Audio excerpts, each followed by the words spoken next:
ఈరోజు బోధన్ గ్రామంలో పెద్ద పోచమ్మ గుడి విగ్రహ ప్రతిష్టాపన జరిగింది. గత 3 రోజుల నుంచి హోమ యాగాలతో ఎంతో ఘనంగా అమ్మవారి విగ్రహానికి పూజ చేయడము, మరి గ్రామ అభివృద్ధి కమిటీ ద్వారా నిర్మించబడ్డ ఈ దేవాలయము ఎంతో చక్కగా ఉన్నది. ప్రజలు అశేషంగా రావడము, తీర్థ ప్రసాదాలు తీసుకోవడము, ఈ కమిటీ వారు ఎంతో కష్టపడి తొందరలోనే తయారు చేసే గుడికి ఎంతో ప్రాముఖ్యత ఉన్నది.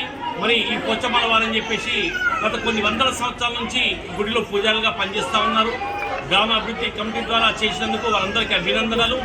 మరియు ఈ గ్రామ ప్రజలు కూడా ఎంతో సౌకర్యంగా తయారు చేసే గుడికి మరి ప్రజలు రావడము, ఈ గుడిలో తీర్థ ప్రసాదాలు తీసుకోవడము ఎంతో ఆనందంగా ఉన్నది.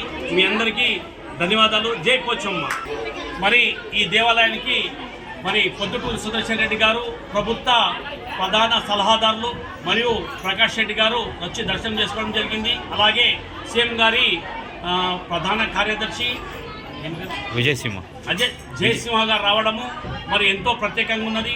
ఈ గుడికి ఎంతో ప్రాముఖ్యత ఉన్నది. ఈ గుడిలో మొక్కిన వారికి కొంగు దండాలతో అని చెప్పి అంటారు, కొంగు బంగారమవుతో అంటారు. అలానే ఉంది మరి ఈ గుడి. అందరికీ అభినందనలు, ధన్యవాదాలు.